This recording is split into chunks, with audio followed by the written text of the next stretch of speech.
नमस्कार, शुभ बिहानी सँगै अखबार दैनिकको खबर अपडेट खबर बुलेटिनमा यहाँलाई हार्दिक स्वागत छ। समाचार सुरु गरौँ मुख्य खबरका शीर्षकबाट।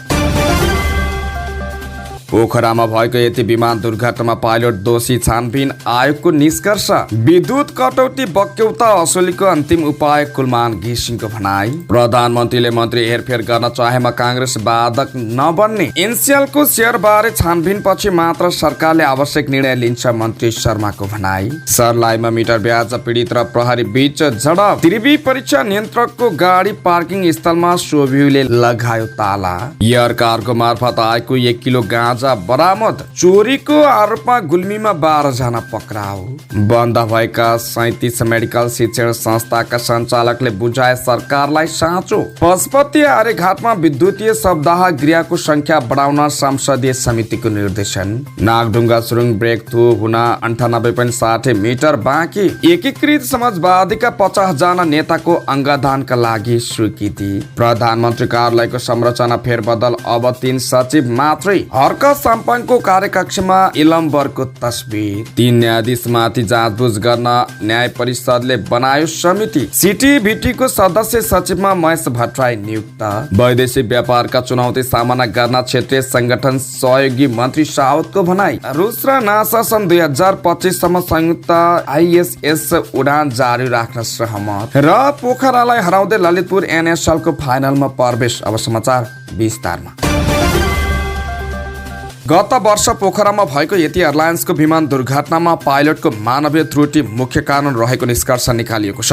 विमान दुर्घटनापछि गठित जाँचबुझ आयोगले हिजो मानवीय त्रुटिका कारण विमान दुर्घटना भएका निष्कर्ष सहितको प्रतिवेदन संस्कृति, पर्यटन तथा नागरिक उड्डयन मन्त्री सुधार किराँतीलाई बुझाएको हो। पूर्व सचिव नगेन्द्र प्रसाद घिमिरे संयोजकको जाँचबुझ आयोगले 8 महिना 3 दिन लगाएर तयार पारेको प्रतिवेदन बुझ्दै मन्त्री किराँतीले आयोगले दिएको सुझाव कडाइका साथ कार्यान्वयन गर्न मातहतका निकायलाई निर्देशन दिएका छन्। पोखरामा गत वर्ष माघे गते विमान दुर्घटना भएकै दिन सरकारले पूर्व सचिव घिमिरेको संयोजकत्वमा 5 सदस्यीय जाँचबुझ आयोग गठन गरेको थियो।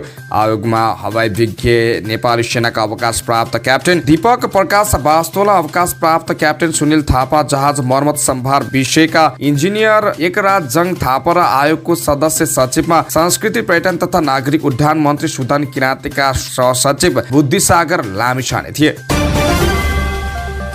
नेपाल विद्युत प्राधिकरणका कार्यकारी निर्देशक कुलमान घिसिङले विद्युत महसुल असुल गर्ने अन्तिम उपायको रूपमा उद्योगका विद्युत कटौती गरेको बताएको छन्। उद्योगले प्रयोग गरेका ट्रङ्क र डेडिकेटेड लाइनको महसुल विवाद बारे प्राधिकरणमा बिहिबार आयोजित पत्रकार सम्मेलनमा उनले अन्तिम चरणमा आएर लाइन काट्न बाध्य भएको प्रष्टीकरण दिएका छन्। प्राधिकरणले प्रधानमन्त्री पुष्पकमल दाहाल समेतको सहमतिमा भन्दै 9वटा उद्योगको विद्युत लाइन काटेको छ। घिसिङले महसुल असुलीका लागि प्राधिकरण पछि नहटी क्रमिक रूपले लाइन काट्दै जाने बताएको छन्। उनले भने, हाम्रा प्रयासहरू अब विद्युत लाइन नकाटिकन सम्भव छैन भन्ने भएपछि अन्तिम चरणमा आएर हामी लाइन काट्न बाध्य भएका छौँ। हामीले 9वटा उद्योगको लाइन काटेका छौँ। करिब 61वटा उद्योगको महसुल उठाउन बाँकी छ। अब क्रमिक रूपले हामी काट्दै जान्छौँ। यो विद्युत प्राधिकरणको सम्पूर्ण पदाधिकारीहरूले गरेको निर्णय पालना गर्दै जान लागेको हो। अब यो मैले रोकेर पनि रोकिँदैन। प्राधिकरणले ठुला उद्योगको लाइन काट्न सुरु गरेपछि निजी क्षेत्रले विरोध गरिरहेको छ। उद्योगीहरूले ट्रङ्क र डेडिकेटेड लाइनको बिल देखाउन चुनौती दिएका छन्।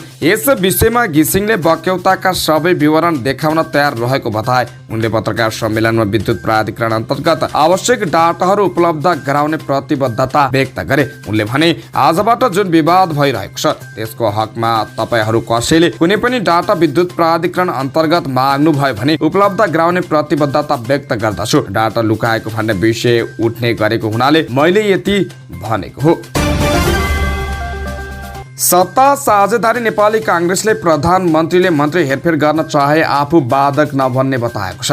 पार्टी केन्द्रीय कार्यालय सानेपामा हिजो बिहिबार बसेको केन्द्रीय समिति बैठकपछि सञ्चारकर्मीहरूसँग कुराकानी गर्दै काङ्ग्रेस नेता मीनबहादुर विश्वकर्माले गठबन्धन दलका शीर्ष नेता संघको परामर्शबाट प्रधानमन्त्रीले मन्त्रीहरू हेरफेर गर्न सक्ने बताउनु भएको हो। उहाँले मन्त्री हेरफेरको अधिकार प्रधानमन्त्रीको भएकाले जुनसुकै बेला हेरफेर गर्न सक्ने बताउनु भयो। उहाँले भन्नुभयो, मन्त्री हेरफेरको अधिकार प्रधानमन्त्रीको हो। संसदीय व्यवस्था भनेको प्रधानमन्त्रीको व्यवस्था हो। प्रधानमन्त्रीले आफूलाई असहज भएमा गठबन्धन दलका शीर्ष नेताहरूसँगको परामर्शबाट जुनसुकै बेला मन्त्री हेरफेर गर्न सक्ने प्रावधानमा काङ्ग्रेस अवरोध बन्दैन। काङ्ग्रेस केन्द्रीय समितिको हिजो बसेको बैठकमा महामन्त्री विश्वप्रकाश शर्माले पार्टीको प्रस्ताव पेश गर्नुभएको नेता विश्वकर्माले जानकारी दिनुभयो। प्रस्तावमा पार्टीको सांगठनिक गतिविधि, महासमितिको तयारी, मेलमिलाप दिवस, समुदायमा काङ्ग्रेस कार्यक्रम, मन्त्रालयका कार्य सम्पादन भएका विषयहरूमा मन्त्रीको धारणा सुनेर त्यसमाथि छलफल सुरु गर्ने काम भएको उहाँले बताउनुभयो। सञ्चार तथा सूचना प्रविधि मन्त्री रेखा शर्माले एनसेलको शेयर खरिद बिक्री बारे अध्ययन तथा छानबिन समितिले सुझाव सहितको प्रतिवेदन बुझाएपछि मात्र सरकारले आवश्यक निर्णय लिने बताएका छन्। प्रतिनिधि सभा अन्तर्गतको शिक्षा, स्वास्थ्य तथा सूचना प्रविधि समितिको बैठकमा बिहिबार मन्त्री शर्माले सरकारले दिएको कार्यदेश अनुसार समितिले छानबिन गरिरहेकाले शेयर खरिद बिक्रीको प्रक्रिया रोका रहेको बताइन्। उनले भनिन्, छानबिन र अध्ययन समिति बनेको छ, अहिले त्यो समितिले काम गरिरहेको स्थिति हो। समितिलाई 30 दिनभित्र सुझाव सहितको प्रतिवेदन पेश गर्ने कार्यदेश छ। समितिले प्रतिवेदन बुझाएपछि मात्र सरकारले आवश्यक निर्णय गरेर खरिद बिक्रीको प्रक्रिया रोकिएको छ। दूरसञ्चार ऐनको संशोधनका लागि मन्त्रालयले तयारी सुरु गरेको जानकारी उनले समितिलाई दिइन्। गत मङ्सिर 21 गतेको मन्त्री परिषद बैठकले दूरसञ्चार कम्पनी एनसेलको शेयर खरिद बिक्रीका विषयमा अध्ययनका लागि पूर्व महालेखा परीक्षक टङ्कमणि शर्मा दङ्गालको संयोजकत्वमा 5 सदस्यीय छानबिन समिति गठन गरेको थियो। सर्लाहीको मङ्गलवा मिटर ब्याज सङ्घर्ष समिति र प्रहरी बीच झडप भएको छ। मिटर ब्याज पीडितले बिहिबार दिउँसो जिल्ला प्रशासन कार्यालय अगाडि टायर बालेर प्रदर्शन गर्न थालेपछि झडप भएको हो। प्रहरीले आफूहरूको गुनासो नसुनी जिल्ला प्रशासन कार्यालय परिसरबाट सङ्घर्ष समितिका सदस्य फतमा खातुनलाई पक्राउ गरेको समितिले जनाएको छ। प्रहरीले भिड नियन्त्रण गर्न केही सेल अश्रु ग्यास प्रहार गरेको छ। मिटर ब्याज ऋण लगाउने व्यक्ति र महिला प्रहरीमाथि दुर्व्यवहार गरेको आरोपमा जिल्ला अदालत सर्लाहीबाट केही महिना अघि पक्राउ पूर्जी जारी भएपछि खातुन फरार रहेका थिए। उनलाई हिजो पक्राउ गरिएको सर्लाहीका प्रहरी नायब उपरीक्षक डीएसपी दिपेन्द्र पङ्जियारले जानकारी दिनुभयो। त्रिभुवन विश्वविद्यालयको केन्द्रीय क्याम्पस कीर्तिपुरको स्वतन्त्र विद्यार्थी युनियन सोभियुले विभिन्न माग राख्दै परीक्षा नियन्त्रण कार्यालयको गाडी पार्किङ स्थलमा ताला लगाएको छ। सोभियुले परीक्षा नियन्त्रकको गाडीको चाबी माग्दा नदिएपछि ताला लगाएको जनाएको छ। सोभियु अध्यक्ष श्यामराज ओझा भन्छन्, उहाँहरू विश्वविद्यालयमा काम गर्न आएको हो र त्यो कामलाई प्रभावकारी बनाउन गाडी सुविधा दिएको हो। तर विश्वविद्यालय सुधार गर्न विद्यार्थीलाई दिने सेवा प्रवाहमा कुनै सुधार नआएकाले उहाँको गाडी राखिएकै ठाउँमा ताला लगाइएको हो। विद्यार्थीका मागहरू कार्यान्वयन नहुँदासम्म ताला नखोल्ने उनले बताए। सोभियुले लिखित मागहरू बुझाएको र सोभियुको माग पूरा गर्न तीव्र इच्छुक नदेखिएकाले आन्दोलनको स्वरूप परिवर्तन गर्दै त्रिभुवन विश्वविद्यालय परीक्षा नियन्त्रक कार्यालयको नाममा प्रयोग हुँदै आइरहेका सवारी साधनहरू चलाउन नदिने ओझाले बताए। त्रिभुवन विमानस्थलमा कार्गो मार्फत आएको 1 किलो 160 ग्राम गाँजा बरामद भएको छ। त्रिभुवन अन्तर्राष्ट्रिय विमानस्थल भन्सार कार्यालयले कार्गो मार्फत आएको गाँजा बरामद गरेको प्रमुख भन्सार प्रशासक टेकराज पाण्डेले बताएको छ। उनका अनुसार दिल्ली बजार हुलाक भन्सार कार्यालयलाई शङ्का लागेपछि गएर जाँच गर्दा गाँजा बरामद भएको थियो। बरामद गाँजाको पार्सल अमेरिकाबाट आएको पाइएको उनले बताए। थप अनुसन्धानका लागि बरामद गाँजालाई लागु औषध नियन्त्रण ब्युरोलाई बुझाउने तयारी छ। भन्सारले 30 मङ्सिरमा पनि अमेरिकाबाट आएको 55 किलो गाँजा बरामद गरेको थियो। गुल्मीका विभिन्न ठाउँमा चोरी गरेको आरोपमा एकैपटक 12 जनालाई प्रहरीले पक्राउ गरेर सार्वजनिक गरेको छ। चोरीको आरोपमा पक्राउ परेका 12 जनालाई जिल्ला प्रहरी कार्यालय गुल्मीले सार्वजनिक गरेको हो। ग्रामीण भेगमा विभिन्न गाउँमा चोरीका घटनाहरू भएको भन्दै नागरिकहरू त्रसित भएका थिए, तर चोरी गर्नेहरू पत्ता लागेका थिएनन्। तर पछिल्लो समय जिल्ला प्रहरी कार्यालय गुल्मीले गाउँ गाउँमा चोरी गर्ने अभियुक्तलाई पक्राउ गर्न सफल भएको छ। पक्राउ परेका 12 जनालाई जिल्ला प्रहरी कार्यालय गुल्मीमा राखेर अनुसन्धान भइरहेको प्रहरी उपरीक्षक नवीन किशोर प्रधानले बताएका छन्। चोरी आरोपमा पक्राउ परेकाहरू सबैलाई चोरी तथा डाङ्का सम्बन्धी कसुर चोरी शीर्षकमा मुद्दा दर्ता गरी गुल्मी अदालतबाट म्याद थप गरी अनुसन्धान भएर सरकारी वकिल कार्यालय मार्फत गुल्मी अदालत पेश गरेको छ। मेडिकल शिक्षण संस्थाका सञ्चालकहरूले बिहिबार सरकारलाई साँचो बुझाएको छ। देशभरका पीसीएल नर्सिङ अध्यापन गराउँदै आएका शिक्षक संस्थाका सञ्चालकहरूले शिक्षण संस्थानको साँचो सरकारलाई बुझाएका हुन्। उनीहरूले शिक्षा विज्ञान तथा सूचना प्रविधि मन्त्री अशोक कुमार राई, शिक्षा सचिव सुरेश अधिकारी, संसदको शिक्षा स्वास्थ्य तथा सूचना प्रविधि समिति सभापति भानुभक्त जोशी र प्राविधिक शिक्षा तथा व्यावसायिक तालिम परिषद उपाध्यक्ष खगेन्द्र प्रसाद अधिकारीलाई शिक्षण संस्थाको साँचो बुझाएका छन्। परिषदद्वारा सम्बन्धन प्राप्त गरी 2057 सालदेखि प्रवीणता प्रमाणपत्र तहको नर्सिङ कार्यक्रम सञ्चालन गर्दै आएका देशभरका 76 शिक्षण संस्थानहरूले 2078 सालदेखि पीसीएल नर्सिङ तर्फ विद्यार्थी भर्ना गर्न पाएका छन्। 2077 सालमा भर्ना भएका विद्यार्थीको अन्तिम परीक्षा मङ्सिर 26 गते सम्पन्न भएको छ। उनीहरूको परीक्षा सकिएसँगै ती शिक्षालयहरूमा विद्यार्थी नहुने अवस्थामा पुगेको छ।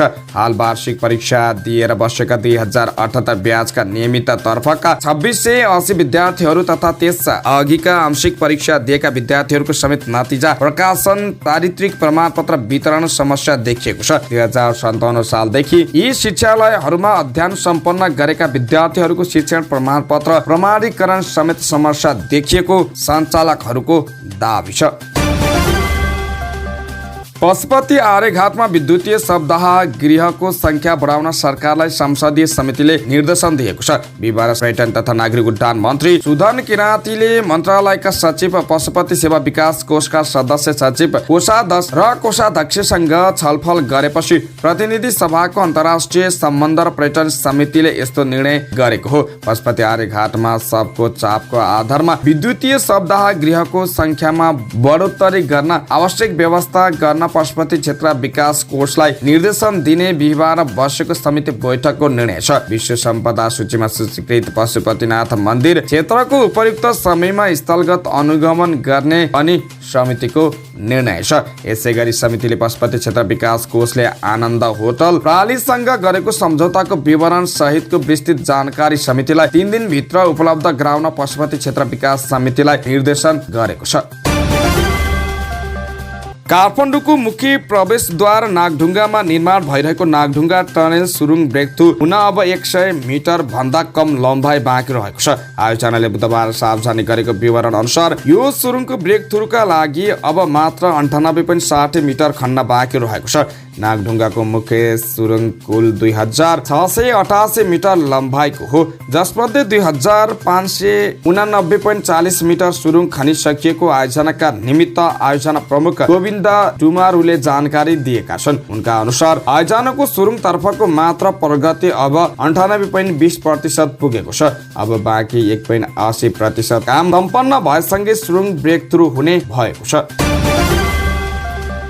नेकपा एकीकृत समाजवादीका 50 जना नेताले मरणोपरान्त अङ्गदान गर्न स्वीकृति दिएका छन्।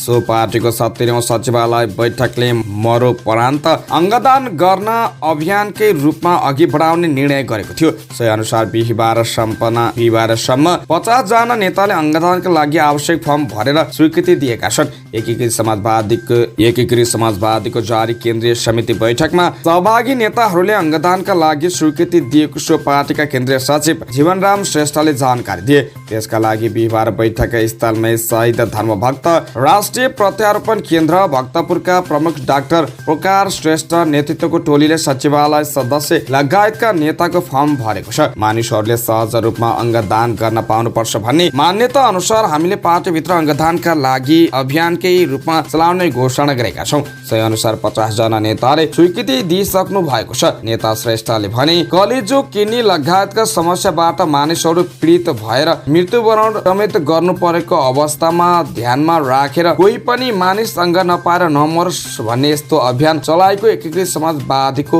भनाइ छ। प्रधानमन्त्री तथा मन्त्री परिषद कार्यालयमा अब 3 जना मात्रै सचिव रहने भएका छन्। बिहिबार बसेको मन्त्री परिषद बैठकले प्रधानमन्त्री कार्यालयको 68 दरबन्दी हटाउने गरी नयाँ संगठन संरचना स्वीकृत गरेसँगै प्रधानमन्त्री कार्यालय छुटो बनाउने बाटो खुलेको छ।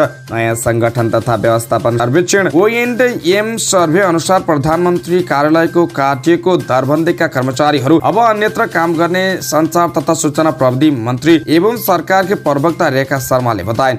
प्रधानमन्त्री पुष्पकमल दाहाल प्रचण्डले सरकार गठनको 1 वर्ष पुगेको अवसरमा 10 पुसमा गरेको सम्बोधनमा सरकारको कार्यशैली बदल्ने घोषणा गरे अनुरूप सुधारको क्रम प्रधानमन्त्री कार्यालयबाट सुरु भएको बताए। प्रधानमन्त्रीले सम्बोधनमा भनेका थिए, यही साता म प्रधानमन्त्री कार्यालयको संरचनात्मक परिवर्तन गर्दैछु। तिनको राज्यका लागि त्यो एउटा संकेत र सन्देश हुनेछ। कार्य बोझ भन्दा बढी मात्रामा थुप्रिएका कर्मचारीहरू हटेर कार्यालयको सेवा चुस्त हुने विश्वास प्रधानमन्त्रीको छ।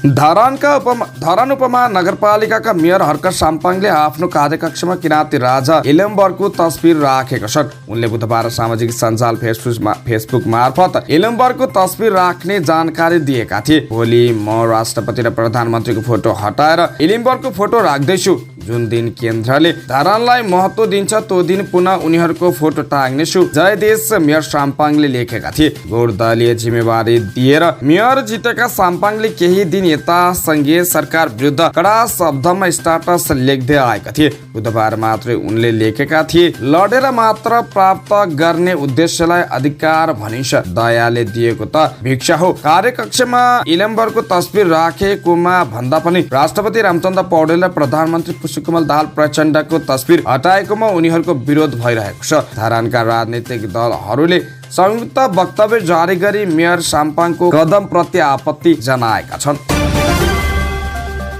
न्याय परिषदले 3 जना जिल्ला न्यायाधीश विरुद्ध परेका उजुरी जाँचबुझ गर्न 3 सदस्यीय समिति गठन गरेको छ। जिल्ला न्यायाधीशहरू अम्बिका प्रसाद निरौला, डाक्टर परशुराम भट्टराई र राजकुमार कोइराला विरुद्ध न्याय परिषद सचिवालयमा परेका उजुरी छानबिन गर्ने सर्वोच्च अदालतका न्यायाधीश डाक्टर आनन्द मोहन भट्टराईको अध्यक्षतामा न्यायाधीश प्रकाश कुमार ढुङ्गाना र तिल प्रसाद श्रेष्ठ विज्ञ सदस्य रहेको जाँचबुझ आयोग गठन गरेको बिहिबार राजपत्रमा प्रकाशित सूचनामा उल्लेख छ। आयोगले 30 दिनभित्र राय सहितको प्रतिवेदन पेश गर्ने न्याय परिषदका सचिव देवेन्द्र ढकालले जानकारी दिए। न्याय परिषद ऐन 2073 दफा 18 मा कुनै न्यायाधीश विरुद्ध उजुरी परे प्रारम्भिक छानबिन गर्न सक्ने व्यवस्था छ।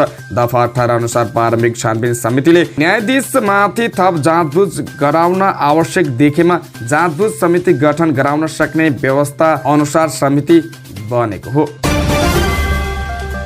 प्रविधि शिक्षा तथा व्यावसायिक तालिम परिषद सिटिभिटीको सदस्य सचिवमा महेश भट्टराई नियुक्ति भएका छन्। बिहिबार बसेको मन्त्री परिषद बैठकले भट्टराईलाई सदस्य सचिवमा नियुक्ति गर्ने निर्णय गरेको सञ्चार तथा सूचना प्रविधि मन्त्री रेखा शर्माले जानकारी दिन्। जीवन नारायण काफ्लेले उमेर हदका कारण अवधि सकिएपछि सीसीटीभीको सदस्य सचिव पद रिक्त थियो। काफ्लेको अवधि सकेसँगै भट्टराईलाई निमित्त सदस्य सचिवको जिम्मेवारी दिएको थियो। राष्ट्रिय योजना आयोग सदस्य रमेश चन्द्र पौडेलको संयोजकत्वमा 3 सदस्यीय सिफारिस समितिले परिषदको रिक्त सदस्य सचिवमा भट्टराई सहित राष्ट्रिय सिप परीक्षणका निर्देशक टेक बहादुर मल्ल र क्वालिटी परियोजना प्रमुख विनोद वाडालाई सिफारिस गरेको थियो। गौशाला स्थित पशुपति मन्दिरको 1 नम्बर गेट नजिकैबाट हराएकी 2 वर्षीय बालिका आशिका सुनवारलाई प्रहरीले उद्धार गरेको छ। उनकी आमाले चलाउँदै गरेको चिया पसलबाट एकजना व्यक्तिले बालिकालाई अपहरण गरेको भन्दै प्रहरी कहाँ उजुरी परेको थियो। लगत्तै जिल्ला प्रहरी परिसर काठमाडौँ र उपत्यका अपराध अनुसन्धान कार्यालय बानेश्वरले खोजी थालेको थियो। त्यसक्रममा बिहिबार बालिकालाई भक्तपुरबाट उद्धार गरेर एकजना व्यक्तिलाई नियन्त्रणमा लिएको काठमाडौँ प्रहरी एसएसपी भूपेन्द्र खत्रीले बताए। उनले भने, पक्राउ परेका व्यक्तिलाई स्वास्थ्य जाँचका लागि पठाएका छौँ। पक्राउ परेका व्यक्ति चिया पसलमा नियमित आइराख्थे। उनले प्रहरीसँग बालिका आफ्नो छोरी भएको दावी गरेका छन्। अनुसन्धानमा संलग्न एक अधिकृतले भने, उनको मानसिक अवस्था ठिक नभएको जस्तो बुझिन्छ। स्वास्थ्य जाँचपछि केही थाहा होला। बालिका लिएर उनी पठाउमा गएको देखिएको थियो। पछि सीसीटीभी क्यामेराको सहयोगमा बालिकालाई भक्तपुरबाट उद्धार गरिएको प्रहरीले जनाएको छ। थप अनुसन्धान जारी छ।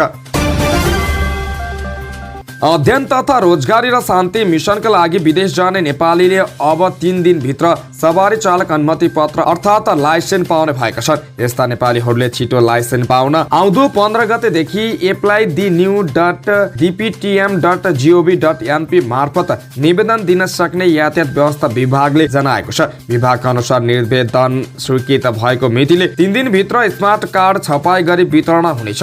यस्तो कार्ड विभागको सहायता कक्षबाट वितरण वितरण हुने विभागले जनाएको छ। निवेदकले सवारी चालक अनुमति पत्रको लागि अनलाइन पोर्टलमा अपलोड गरेका कागजातको सकल प्रति र अनलाइन निवेदकको प्रिन्ट लिई विभागमा जानुपर्ने सूचनामा उल्लेख छ।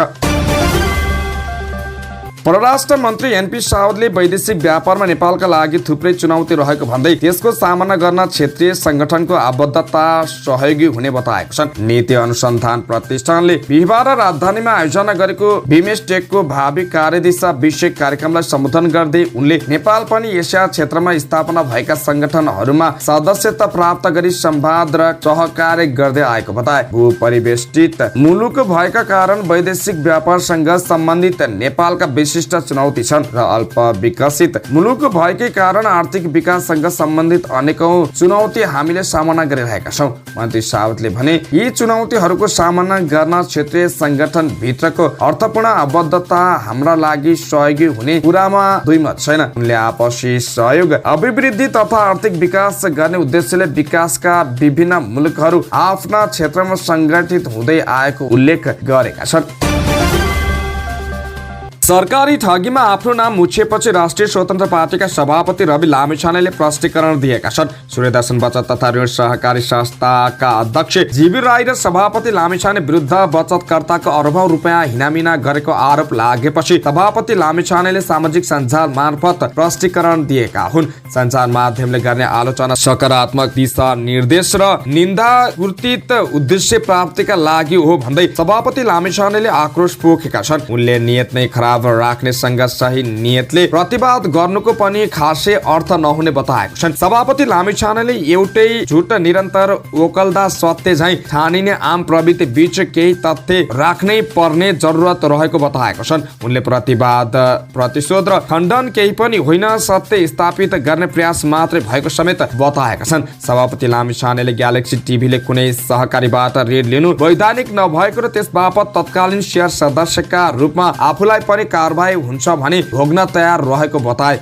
विद्यमान कानून आफूलाई कारबाही गर्न अपरिहार्य भएमा संशोधन गरेर भए पनि अभियोग लगाउँदा हुने उनको भनाइ छ। सभापति लामिछानेले लेखेका छन्, सञ्चार माध्यमले गर्ने आलोचना सकारात्मक दिशा निर्देश र निन्दा कुर्सित उद्देश्य प्राप्तिका लागि हो भन्ने बुझ्छु र नियत नै खराब राख्नेसँग सही नियतले प्रतिवाद गर्नुको पनि खासै अर्थ हुँदैन कि भन्ने पनि ठान्छु। तर एउटै झुट निरन्तर ओकल्दा सत्य चाहिँ ठानिने आम प्रविधि बीच केही तथ्य राख्नै पर्ने जरुरत ठानेको छु। जुन प्रतिवाद, प्रतिशोध र खण्डन केही पनि होइन, सत्य स्थापित गर्ने प्रयास मात्रै हो। रुसी सेनामा भर्ती भएका नेपालीलाई फिर्ता गर्न नेपालले गरेको अनुरोधलाई रुसले व्यवस्था गरेको छ।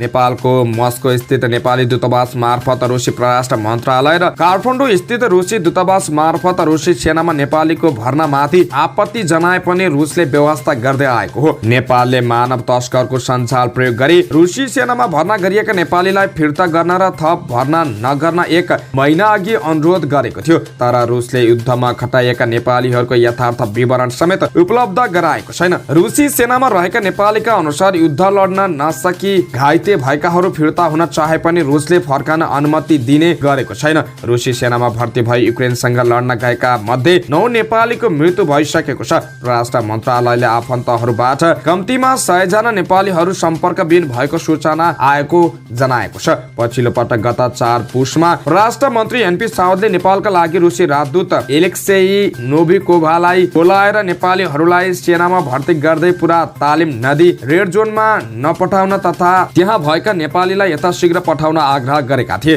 परराष्ट्र स्रोतका अनुसार राजदूत एलेक्सेईले आफूले नेपालको सन्देश रुससम्म पुर्याइदिन्छु भन्दै तर्किएका थिए। उनले नेपालीहरूको सम्बन्धमा थप सूचना केही पनि उपलब्ध गराएका छैनन्।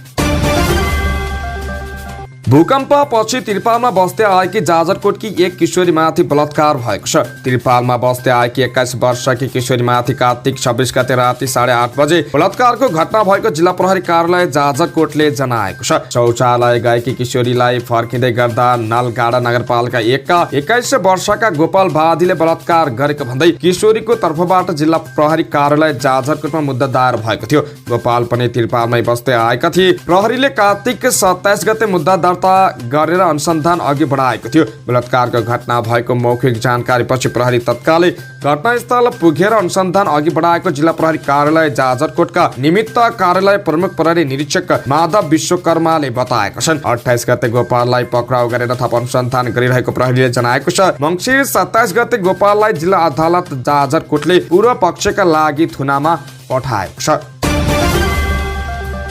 राष्ट्रिय सभा निर्वाचनका लागि निर्वाचन आयोगले निर्वाचन अधिकृत नियुक्ति गरेको छ। 7 प्रदेश राजधानीमा हुने निर्वाचनका लागि प्रदेश राजधानी रहेको जिल्लाका न्यायाधीशलाई निर्वाचन अधिकृतको जिम्मा दिइएको छ।